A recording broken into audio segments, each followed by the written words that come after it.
সম্মানিত ভাইয়েরা, রমাদান সমাগত। আমরা আশা করছি আজ সামান্য কয়েকদিনের ব্যবধানে রমাদানে প্রবেশ করব। রোজার মাস যখন আসতো, রাসূলুল্লাহ সাল্লাল্লাহু আলাইহি ওয়াসাল্লাম সাহাবাদের সাথে বিশেষভাবে মজলিসে কথা বলতেন, কথা বলার জন্য মজলিস কায়েম করতেন। তিনি বলতেন, আতাকুম শাহরুর রমাদান, শাহরুল মুবারক।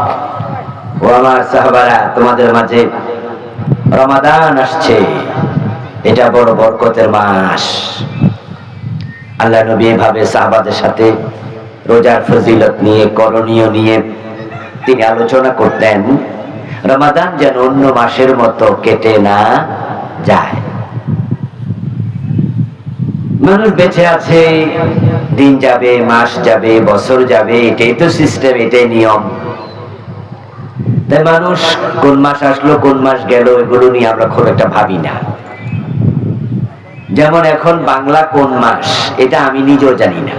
আপনারা হয়তো গ্রামের কিছু কিছু মুরব্বী টাইপের লোকেরা হয়তো জানতে পারেন, কিন্তু অধিকাংশ মানুষ এখন খবর রাখে না যেটা কোন সিজন, এটা কালের মাঝে কোন কালে পড়লো। আমাদের তো বাংলাদেশে কয় ঋতু? 6 ঋতু। এখন কোন ঋতু চলতেছে? আমরা শীতের পরে বসন্ত, শীতকাল আসছে চলে গেছে, বসন্ত আসছে। আগে কোকিলের ডাক শুনে আমরা টের পেতাম, এখন কোকিলও মনে খুব একটা ডাকে না, মাইন্ড করছে আর কি ওরা, অথবা ওদের অস্তিত্বই নাই। পাখ পাখি, গাছগাছালি আগের মতো এখন আর নাই, পাখিও নিরাপদ নয় আমাদের কাছে। সব মিলিয়ে আমরা জীবন যাচ্ছে, দিনের পর আসছে মাস। কিন্তু রমাদান যদি এভাবেই অন্য অন্য মাসের মতো কেটে যায়, তাহলে আমরা বঞ্চিত হব। রমাদান হচ্ছে as like as a washing machine.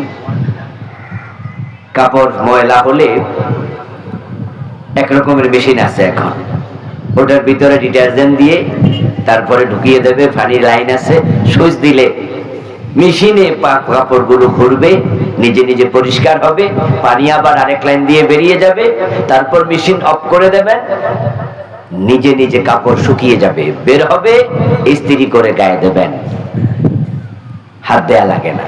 এটার নাম হলো ওয়াশিং মেশিন। প্রতি 11 মাস পর একটা মাস আসে, যেটা রমাদান। এই 11 মাসে আমরা যে গুনাহ করছি, আল্লাহ তাআলা এই রমাদানকে ওয়াশিং মেশিন বানাইয়া দিছে। মুসলমানরা এক পাশ দিয়ে ঢুকবে, রমাদানের আরেক পাশ দিয়ে বের হবে, আমলনামায় কোনো গুনাহ থাকবে না। আল্লাহ সব মাফ করে। قال رسول الله صلى الله عليه وسلم من قام من صام رمضان إيمانا واحتسابا غفر له ما تقدم من ذنبه। নবীজি বলেন, যে ব্যক্তি ঈমান এবং ইহতিসাবের সাথে রমাদানের রোজাগুলো রেখেছে, তার আমলনামায় পূর্বে যত গুনাহ ছিল সব গুনাহ মাফ করে দেয়া হবে। হাদিসের মাঝে একটু দুটি অতিরিক্ত শব্দ আছে। বলেননি রাসূল মান সামা রমাদান, বরং বলছে মান সামা রমাদানা ঈমানান ওয়া ইহতিসাবা। দুটা শব্দ বাড়াইয়া দিলেন, যে রমাদানের রোজা রাখবে ঈমান এবং ইহতিসাবের সাথে, তার গুনাহ মাফ হবে। যে 2 শর্ত পূর্ণ করবে না, রোজা আসবে, রোজা চলে যাবে, সে রোজাও রাখবে, গুনাহ মাফ নাই, রোজা থেকে কিচ্ছু পাবে না, সে শুধু উপবাস যাপন করবে। তাই রাসূল সাহাবাদেরকে নিয়ে বসতেন, বসে রোজাকে কিভাবে উদযাপন করা লাগে, সেলিব্রেশন করা লাগে, তিনি স্পেশাল কিছু নসিহত করতেন। নবী তো আসবে না, কোন নবী আসার সম্ভাবনাও নাই। এই কাজগুলো আলেমদের করা উচিত। আপনাদের মসজিদের ইমাম সাহেবরা খতিবরা জুমার আলোচনায় আপনাদের নসিহা করবে। আজকের মাহফিলে আমরা অনেকে একসাথ হয়েছি। আমি আপনাদেরকে এই রোজায় কি করা উচিত, আমাদের এই রমাদান থেকে আমরা কি নিতে চাই। এই রোজা কি শুধু উপবাসে পরিণত হবে? যদি তাই হয় তাহলে তো আমরা বঞ্চিত হলাম, এমনটি যেন না হই। সেজন্য রমাদান কেন্দ্রিক কিছু নসিহা, কিছু সাজেশন এবং কিছু টিপস আপনাদের উপর আমি আজকে নসিহা হিসাবে রাখতে চাই। প্রিয় দিনী ভাইরা, আমাদের দেশের রোজা অধিকাংশ লোকের কাছে ট্র্যাডিশনাল, ঐতিহ্যগত রোজা। কেন রোজা রাখছেন এই প্রশ্ন যদি আপনি করেন, আপনাদের এই ফুলের ঘাট বাজারে সাক্ষাৎকার নেন 10 জন মানুষের, যে আপনি কেন রোজা রাখছেন, দেখবেন যে 10 জন 10 রকম বলবে। অথচ রোজা ফরজের পিছনে আল্লাহর একটা উদ্দেশ্য আছে কিনা, কি মনে হয় আপনাদের? আছে? আল্লাহ রোজা কেন ফরজ করলেন? আর আপনাকে জিজ্ঞাসা করছি, আপনি কেন রাখলেন? উত্তর তো হওয়ার কথা ছিল একটা, যে আল্লাহ যে জন্য ফরজ করছে আমি ওই জন্য রাখছি। কি জন্য ফরজ করছে ওটা জানেন? এটাই যদি আপনি না জানেন তাহলে রোজা রাখছেন কেন? মাইকটা আমার বরাবর দেন, ফ্যানটা কাজ যেন না হয় আমার দিকে।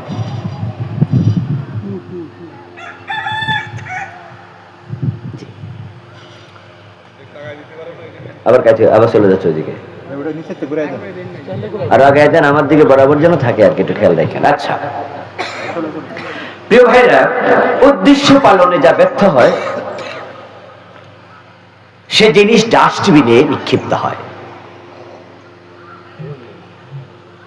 রাসূলুল্লাহ বলেন, কাম মিন সাইমিন লাইসা লাহু মিন সিয়ামিহি ইল্লা যামআ। এমন অসংখ্য রোজাদার আছে যাদের রোজা শুধু উপবাস। ওয়া কাম মিন কাইমিন লাইসা লাহু মিন কিয়ামিহি ইল্লা সাহর। এমন অসংখ্য রাতে তাহাজ্জুদ গুজার, অসংখ্য কিয়ামুল লাইল পালনকারী, তারাবি আদায়কারী, যাদের এগুলো শুধু ঘুম নষ্ট হবে, আল্লাহর পক্ষ থেকে তারা কিচ্ছু পাবে না। অসংখ্য এমন। বাতাস লাগছে না কেন? টাকায় দাও তাহলে, দরকার ঘেমে যাচ্ছি তো আমি। আর টাকায় দাও, কাছাকাছি এনে দাও। আমার হাতে একটা মোবাইল আছে, আপনাদের হাতেও আছে অনেকের। যিনি মোবাইল বানিয়েছেন তার উদ্দেশ্য ছিল তারবিহীন কাছের কথা দূরে পৌঁছাবে। যদি মোবাইলে টিপ দিলে কল না যায়, কেউ টিপলে আপনার কাছে কল না আসে, তাহলে এই মোবাইল লয়ে লয়ে আপনি হাঁটবেন না ফালাই দিবেন? কথা বলুন। উদ্দেশ্য পূরণে ব্যর্থ, ফেলে দাও। এই ঘড়ি যিনি বানিয়েছেন, ঘড়ি বানানোর পিছনে উদ্দেশ্য ছিল সময় দেবে, টাইম দেবে। ঘড়ি যদি সময় না দেয়, ঘড়ি আমরা হাতে রাখবো না ফেলে দেবো? ডাস্টবিনে ফেলে দাও। এই মাইক যিনি বানিয়েছেন, উদ্দেশ্য ছোট আওয়াজ বড় করবে। মাইক আমার সামনে আছে, আওয়াজ বড় হয় না, পিছন থেকে শুনতে পান না। ওই মাইকওয়ালারে কি পয়সা দিবেন নি? উল্টা লাঠি লিয়ে ধরে নি মারবেন, এই বেটা আমাদের মাহফিলে কি মাইক আনি? উদ্দেশ্য পূরণে যদি ব্যর্থ হয় তাহলে ডাস্টবিনে নিক্ষিপ্ত হয়। কতজনের রোজা আল্লাহ ফেরেশতাকে বলবেন এটা ডাস্টবিনে ফেলাই দাও। কারণ তারা রোজা কেন রাখে এটাই জানে না। রমাদান মাস আসবে, কিছু কিছু মানুষের মাসালা শুনে আমরা অবাক হই, মাঝে মাঝে ভাবি কি দারুণ মুত্তাকি মানুষ রে, কি দারুণ অনুভূতি। বলে কি, হুজুর রোজার দিন অজু করি, অজু করার পরে গুলি করে পানি ফেলাইয়া দিই, অজু শেষে ফু ফু করে জিহ্বায় যে পানি আছে না ওটাও ফেলে দেই। তারপর হুজুর টেনশন থাকে কিছু পানি থেকে যায় কি, রোজার ক্ষতি হবে কিনা। মাশাআল্লাহ, কত বড় মুত্তাকি, রোজা নিয়ে কত ভাবে। হাতের মাঝে ঘড়ি, ইফতারের 5 মিনিট আগে দাদা নাতিকে বলছে, এই কয় মিনিট আছে রে? নাতি বলছে, দাদা 5 মিনিট। 1 থেকে 1.5 মিনিট পরে নাতি আবার জিগায়, কি খবর, আর কত? নাতি বিরক্ত হয়ে, দাদা খাইলাম, আর 3 মিনিট আছে, কিছু হইব না। নাতিকে বলে, দাদা কি করি? একবারে থাপ্পড় দেবো, বেটা রোজা ভাঙবো আমি? 3 মিনিট আছে, সারাদিন রাখছি, আর তুই কস খাইলাম? হইলো এটা কথা? খাবো কেন? সূর্য ডুবার পর ইফতারের আগে না। আচ্ছা, সামনে খাবার আছে, পেটে ক্ষুধা আছে, ঘরের দরজা বন্ধ করে খান কোনান, আল্লাহ দেখে, খাওয়া যাবে না। পিপাসায় কাতর হয়েছেন, পুকুরে ডুব দিয়েছেন গোসল করার জন্য, এক ঢোক খেয়ে নেন, দুনিয়া কেউ টের পাবে না। না না, রোজার দিন আল্লাহ দেখবে। আহ কি তাকওয়া! আমি ঘড়ির হাতের দিকে বারবার তাকাই, খাই না, সূর্য ডুবলো কিনা, সামনে পানি আছে পান করি না, ঘরের দরজা বন্ধ করেও আমি খাই না, আল্লাহ দেখবে।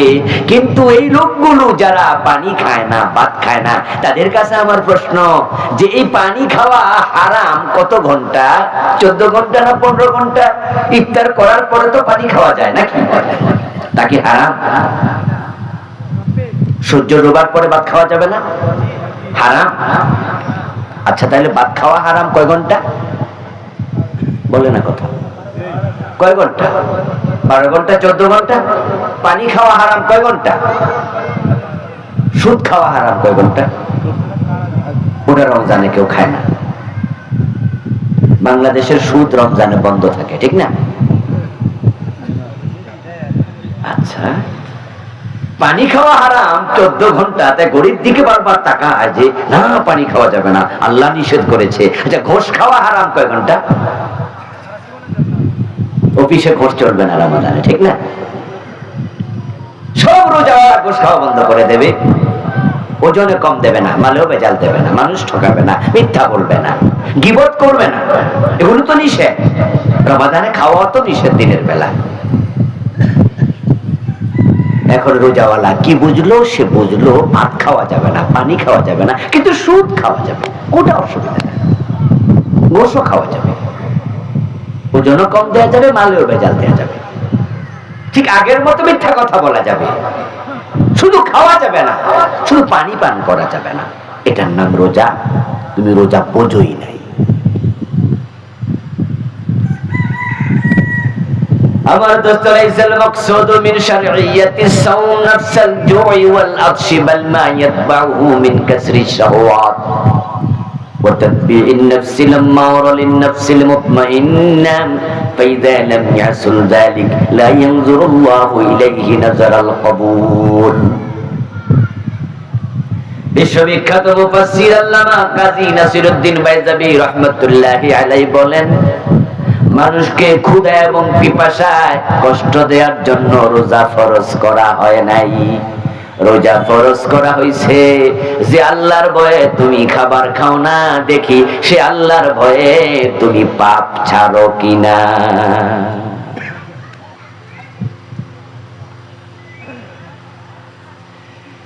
যে আল্লাহ বলছে সুম্মাতিমুস সিয়ামা ইলাল লাইল, সুবহে সাদেকে খেয়েছো, সাহারি খেয়েছো, তুমি সূর্য ডুবা পর্যন্ত রোজা পূর্ণ করো, মাঝখানে আর খাইও না।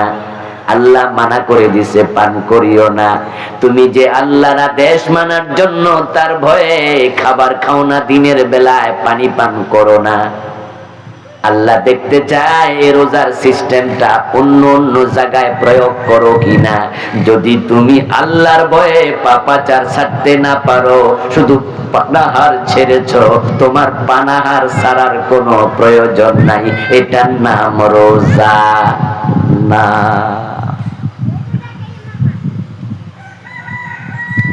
এই যে ব্যাখ্যা করলাম আমি সামান্য একটু, এই ব্যাখ্যা সামনে দাঁড় করাইলে আমরা আসলে রোজাদার কয়জন আছি? কত পার্সেন্ট লোক সমাজে রোজা রাখছে? উপবাস যাপনকারী বেশি। ফাইযা লাম ইয়াহসুল যালিক লা ইয়ানজুরুল্লাহু ইলাইহি নাযারাল কবুল। যদি মানুষ পাপাচার না ছাড়ে, আল্লাহ যে উদ্দেশ্যে রোজা ফরজ করেছে ওটা মাথায় রেখে রোজা না রাখে, তাহলে তার রোজার দিকে কবুলিয়তের নজর দিয়ে আল্লাহ ফিরেও তাকাবে না।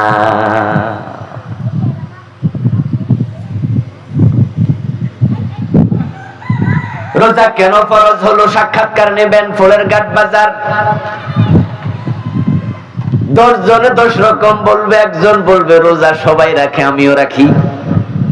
আপনি কেন রাখেন? রোজা রাখা ফরজ তাই রাখি। আপনি কেন রাখেন? বউয়ের জ্বালায়। কি কইলেন এসব? কহে বউ কইছে রোজা না রাখলে দিনের বেলায় ভাত রান্না করা হবে না, তো ফান্তা ভাত খাওয়াছে, রোজা রাখাই বালা, তাই রাখছি।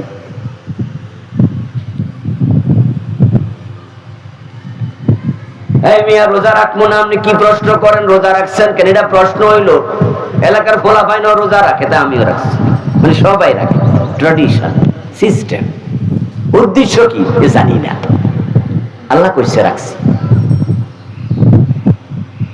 আপনারা এখানে যারা আমার সামনে আছেন আপনারাও তো সব রোজাদার, ইনশাআল্লাহ রোজা রাখবেন কয়দিন পরে। আসলে আল্লাহ কেন কইছে রোজা রাখতে? কইছে কেন? নিজের প্রশ্ন করুন তো, কয়জনে জানেন? যারা জানেন আলহামদুলিল্লাহ। এখন জানার সাথে মানা মিলাবেন। জানা এবং মানা যদি মিলে যায় তাহলে রোজা আপনার জন্য ওয়াশিং মেশিন হবে। আমলনামার সব গুনাহ রোজার মাধ্যমে আল্লাহ মাফ করে দেবে। আর না মিললে মাফ নাই। আপনি ফাও ফাও পারছিলেন। ইসলাম মূর্খের ধর্ম নয়, ভালো করে শোনেন। ইসলাম মূর্খের ধর্ম না। আপনি মূর্খ, এটা আপনার দোষ, এটা ইসলামের দোষ না। কোরআনের যত আয়াত আল্লাহ নাজিল করছে, 1 নাম্বার আয়াত কি ছিল? যেটা নাজিল হয়েছিল জানেননি? দেখি বলুন তো গ্রামের বাইরা। প্রথম আয়াত কি ছিল? ইকরা। ইকরা শব্দের অর্থ কি? ইকরা বিসমি রাব্বিকাল্লাযী, পড়ো পড়ো পড়ো তোমার রবের নামে পড়ো। এটা ছিল আল্লাহর 1 নাম্বার অর্ডার। তাহলে আপনি বলেন হুজুর আমি তো পড়তে পারি না, তা আপনি মূর্খ থাকলেন, আপনার এই অধিকার কে দিল? আপনি মূর্খ থাকলেন কেন? কেন আপনি বললেন না? এখনো কেন পড়েন না? পড়লে তো জানতেন। এ জানি না করতে করতে আল্লাহ পর্যন্ত চলে যাবেন আপনি। বয়স 60 বছর, 70 বছর, 80 বছর। মাত্র 7 বছরে কোরআনের হাফেজ, 8 বছর বয়সে হাফেজ হয়ে গেছে। চোখ একটা নাই, দুইটাই অন্ধ, হাফেজ হয়ে গেছে। এমন অন্ধ হাফেজ আছে না? ওই কানা মিয়া পারলো, আপনি কেন পারলেন না? এই অন্ধ বেড়া পারলো। আরে আপনি তো ব্যস্ত লাঙ্গল নিয়ে, জোয়াল নিয়ে, গরু নিয়ে, গাই নিয়ে, দুধ বেচা নিয়ে। আপনি ব্যস্ত আপনার কাজ নিয়ে, ব্যবসা নিয়ে। আপনি তো আল্লাহ কোরআন রাসূলের হাদিস নিয়ে ব্যস্ত হন নাই। আপনি তো শিখেন নাই রোজা কেন আসেন। আল্লাহ তাআলা কোরআন মাজিদে বলছেন ইয়া আইয়ুহাল্লাযীনা আমানু, ও ঈমানদারেরা, কুতিবা আলাইকুমুস সিয়াম, তোমাদের উপর রোজা ফরজ করা হয়েছে। কামা কুতিবা আলাল্লাযীনা মিন ক্বাবলিকুম, যেমন আগের জামানার উম্মতের উপর রোজা ফরজ করা হয়েছিল। এবার কেন ফরজ করছি শোনো। আমি আল্লাহ বলছি ফরজের উদ্দেশ্য একটা, লাআল্লাকুম তাত্তাকুন, যেন তোমরা মুত্তাকি হতে পারো। তোমরা যেন মুত্তাকি হইতে পারো, এই জন্য রোজা ফরজ করছি। তাহলে রোজা ফরজের উদ্দেশ্য হলো তাকওয়া, মানুষ মুত্তাকি হবে। আমার আগের বক্তা তাকওয়া নিয়ে অনেক ওয়াজ করছে, দীর্ঘক্ষণ 1 ঘন্টার উপরে। এখন তাকওয়াটা কি? কাকে তাকওয়া বলে? এই বিষয়ে আলোচনা ওনার আসে নাই, উনি অন্য আলোচনা করছেন। সব আলোচনা এক বক্তার আসে না। তাকওয়া মানে লম্বা দাড়ি আর লম্বা টুপি না, লম্বা পাগড়ি না। তাকওয়া যেন আসে, এই জন্য রোজা ফরজ হয়েছে। আল্লাহ চায় আপনি মুত্তাকি হন, তাকওয়াওয়ালা হন। মাথায় টুপি দিয়া রমজান মাসে মালে ভেজাল দেবে, দুধে পানি দিয়া দুধ বেচবে। মুখে দাঁড়িয়ে আছে এই রমজান মাসে, সেও জলে কম দেবে। দেখতে মনে হবে আল্লাহর ওলি, অথচ সিটা বাটফার।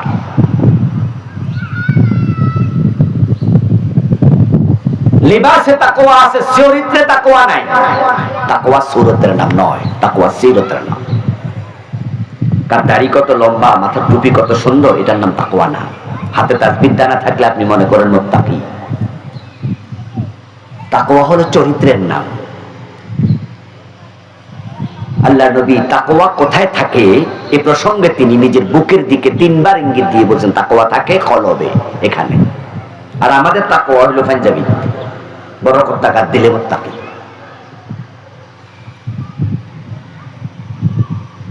ওমর ইবনে আব্দুল আজিজ রাহিমাহুল্লাহ বলেছেন, লাইসাত তাকওয়া বিকিয়ামিল লাইলি ওয়ালা বিসিয়ামিন নাহারি ওয়ালাকিন্নাত তাকওয়া তারকু মা হারামাল্লাহ ওয়া আদাউ মা ইফতারাদাল্লাহ। ইসলামের পঞ্চম খলিফা যাকে বলা হয় ওমর ইবনে আব্দুল আজিজ রাহিমাহুল্লাহ, অনেক বড় মাপের মুহাদ্দিস আলেম ছিলেন। উনি বলছে, তোমরা তো দিনে রোজা রাখতেছো, রাতের বেলা তাহাজ্জুদ পড়বা, কিয়ামুল লাইল করবা, তারাবি পড়বা, ভাবছো তুমি মুত্তাকি। বলছে রোজা রাখা, রাতে তারাবি পড়ার নাম তাকওয়া না। লাইসাত তাকওয়া, এটা তাকওয়া না। তো তাকওয়া কি একটু পরে আমি বলছি, শিখবেন, জানবেন, নিজের সাথে মিলাবেন। যদি নিজের সাথে মিলে তাহলে রোজা থেকে কিছু পাবেন, আর না রোজা আসবে, রোজা চলে যাবে, আপনি কিছু পাবেন না। আল্লাহর জমিনে মাটি 2 প্রকার। এক প্রকার মাটি আকাশ থেকে বৃষ্টি বর্ষিত হওয়ার পর যে পানি ধরে রাখে। আরেক প্রকার মাটি আছে তার উপরে বৃষ্টি যদি 2 ঘন্টা 10 ঘন্টা হয়, বৃষ্টির পরে 1 ফোঁটা পানিও নাই, শক্ত মাটি। পাথর, এটাও মাটির অংশ। পাথরের উপর যদি বৃষ্টি হয় লাগাতার 1 দিন, বৃষ্টি শেষ, 2-4 মিনিট পরে পানিও শেষ। আবার এই মাটি কাদা মাটি আছে, পানি জমে যাবে। এই দুনিয়ার মানুষের অন্তর দুরকম। একদল মানুষ আছে যাদের অন্তর রমাদান পাবে, তাকওয়া বেড়ে যাবে, মুত্তাকি হয়ে যাবে। আবার একদল মানুষ রোজা রাইখা মুত্তাকি হবে না, তাদের অন্তরে তাকওয়া ঢুকবেই না। যারা রোজা পেল, তাকওয়া পেল না, তারা হতভাগা। আমরা হতভাগা হতে চাই না। বাংলাদেশের অধিকাংশ লোক তাই হয়। এই যে রমজান মাস আসতেছে, রমাদান উপলক্ষে সব দ্রব্য মূল্য বেড়ে যাবে। পেঁয়াজ বলেন, ছোলা বলেন, তেল বলেন, সব কিছুর দাম 2-4 টাকা বাড়বে, আরো বেশিও বাড়বে। বাড়াইতেছে কেডা? এই দাড়িওয়ালা, টুপিওয়ালা, এই পাঞ্জাবিওয়ালা, এই নামাজি মানুষ, এই রোজাদার। তারাই ব্যবসায়ী, তারা মজুদদার, তারা আবার যাকাত দেবে।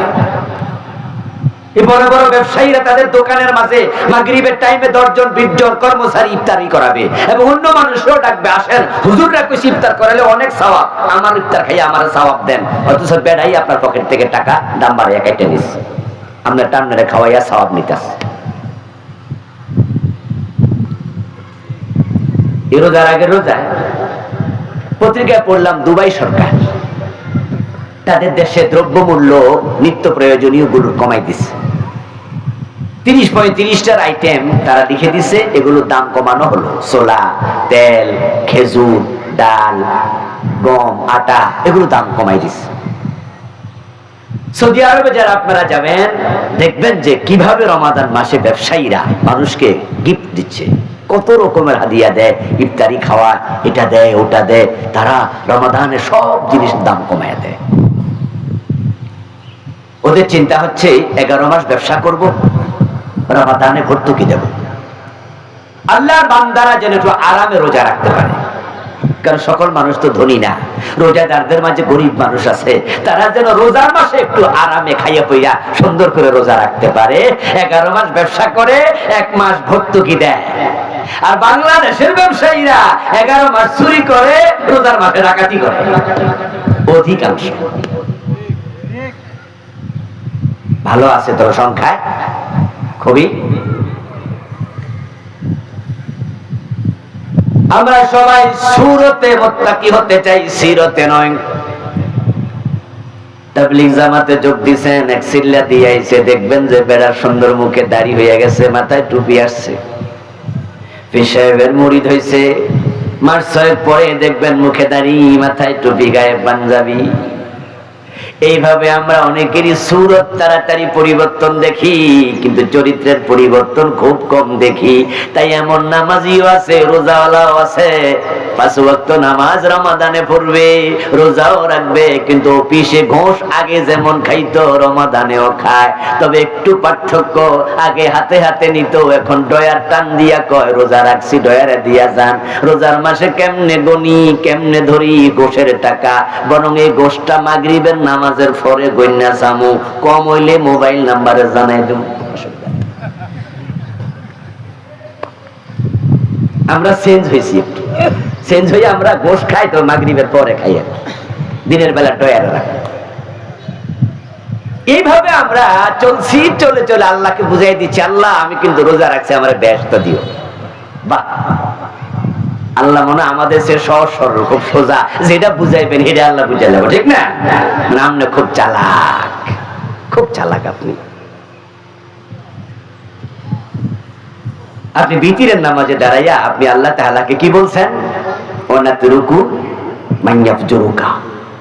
বিতিরের নামাজ আসেনি আল্লাহুম্মা ইন্না নাস্তাঈনুকা ওয়া নাস্তাগফিরুকা, কইতে কইতে কইতে কইতে এরপরে কি কোন ওয়ানাতরুকু মাইয়াফজুরুকা ওয়ালাকা নুসাল্লি ওয়া নাসজুদু ওয়া ইলাইকা নাসআ। বলতে বলতে আপনি বলো আল্লাহর বলতেছেন, কিছু কথা বলছেন, আল্লাহ আমি তোমার গোলাম, আমি তোমার জন্য নামাজ পড়ি, আমি তোমার শুকরিয়া করি। ওয়া নাতরুকু মাইয়াফজুরুকা, এবং যারা সমাজে খারাপ মানুষ আছে না, পাপী, আমি ওদের সাথে চলি না। বাবা, আপনি কি ভালো মানুষ, আল্লাহরে কইতাছেন পাপীর সাথে আপনি চলেনই না। অথচ এশারের নামাজে আসার আগে সাধক একসাথে বাটপারের সাথে চা খাইছেন।